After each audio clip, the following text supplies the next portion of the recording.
Hello Malayalees. എൻ്റെ മനസ്സിൽ ഒരു രഹസ്യം ഞാൻ പറയട്ടെ.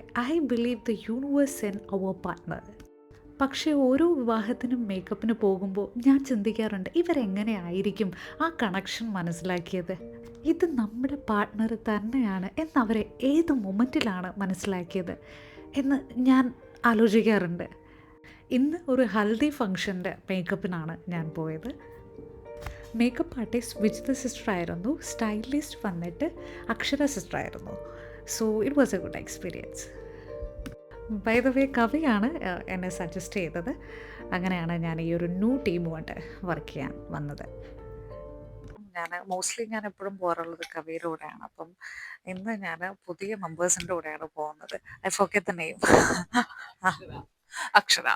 അക്ഷര സ്റ്റൈലിസ്റ്റ് ആണ്. പിന്നെ ഞാൻ സ്റ്റൈലിങ് ചെയ്യുന്നത്, സെലിബ്രിറ്റി എല്ലാം ചെയ്യുന്നുണ്ട്, വെഡിങ് ചെയ്യുന്നുണ്ട്. സോ ഫസ്റ്റ് ടൈമാണ് ഞാൻ ആക്ച്വലി മാമോട്ട് വർക്ക് ചെയ്യുന്നത്. എക്സൈറ്റഡ്. ഞാൻ അടുത്ത ഒരാളെ പരിചയപ്പെടുത്തി തരാം. മെയിൻ ആർട്ടിസ്റ്റ് ആളാണ്, മാമാണ് മേക്കപ്പ് ചെയ്യുന്നത്. ഞാൻ അസിസ്റ്റന്റ് ആയിട്ട് വന്നതാണ്. Looking no. ഓക്കെ, പതുക്കെ പരിചയപ്പെടുത്താം. എനിക്കൊന്ന് ക്യാമറ ഓഫ് ചെയ്യുമ്പോൾ ഭയങ്കര ആക്റ്റീവ് ആണ് കേട്ടോ. ക്യാമറ ഓൺ ആക്കി കഴിഞ്ഞാൽ പിന്നെ സൈലന്റ് ആവും. But she so nice and sweet. ഒരു ചെറിയ പ്രൈവറ്റ് ഏരിയ ആയിരുന്നു ഇവരുടെ ഒരു സംഗീതത്തിന് വേണ്ടി അവർ ബുക്ക് ചെയ്തിരുന്നത്. Simple and very elegant place ആയിരുന്നു. ഒരു AC റൂം തന്നെ ആയിരിക്കും ചൂസ് ചെയ്യാനായിട്ട് പറയുക. കാരണം മേക്കപ്പ് ലോങ് ആയിട്ട് നിൽക്കണമെങ്കിൽ തീർച്ചയായിട്ടും AC ആവശ്യമുണ്ട്. അപ്പം നമ്മളത് മാക്സിമം പറയാറുണ്ട്. വന്നു കഴിഞ്ഞ് നമ്മളെല്ലാ മേക്കപ്പ് പ്രോഡക്ട്സും സെറ്റ് ചെയ്തതിന് ശേഷം ഹെയർ ചെയ്യാനായിട്ട് സ്റ്റാർട്ട് ചെയ്തു.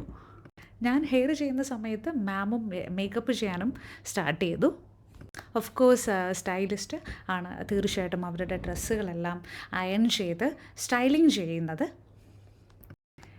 ഞാനിപ്പോൾ എടുത്ത വീഡിയോ പോലെയൊന്നും അല്ല കേട്ടോ. കുറച്ച് ടൈം എടുക്കും ഇത് ഫിനിഷ് ചെയ്യാനായിട്ട്. കാരണം നമ്മൾ 3 പേരും വർക്കിങ്ങിലായിരിക്കും ആ സമയത്ത്. അതുകൊണ്ട് തന്നെ വീഡിയോ എടുക്കാനായിട്ട് ലിമിറ്റേഷൻസും ടൈമിങ്ങും ഉണ്ടാവും. ഞാൻ ഫ്രീ ആകുമ്പോൾ ഞാൻ ബാക്കിയുള്ളവരത് എടുത്ത് കൊടുക്കുകയും അവർ ഫ്രീ ആവുന്ന സമയത്ത് ഞാൻ അവരോട് എനിക്കും ഒന്ന് എടുത്ത് തരാമോ എന്ന് ചോദിച്ചിട്ട് ആണ് നമ്മൾ ഓരോരുത്തരും വീഡിയോസ് അങ്ങോട്ടും ഇങ്ങോട്ടും എടുക്കുന്നത്. മേക്കപ്പ് എല്ലാം കഴിഞ്ഞാൽ നമ്മൾ എന്തായാലും ഫോട്ടോസ് കുറച്ച് എടുക്കും. അപ്പോൾ അവിടെ ക്യാമറ ടീമും ഉണ്ടായിരിക്കും. അവരെടുക്കുന്ന കൂട്ടത്തിൽ തന്നെ നമ്മളും സൈഡിൽ എടുത്തു കൊടുക്കും. ക്യാമറ ടീം എത്തുന്നതിന് മുന്നേ തന്നെ ചില സമയങ്ങളിൽ നമ്മൾ മേക്കപ്പ് ചെയ്ത് തീർക്കാറുണ്ട്. അങ്ങനെയാണെങ്കിൽ നമുക്ക് ഞങ്ങൾ പുറത്ത് പോയി കുറച്ച് വീഡിയോസും ഫോട്ടോസും ഒക്കെ എടുക്കാറുണ്ട് കേട്ടോ.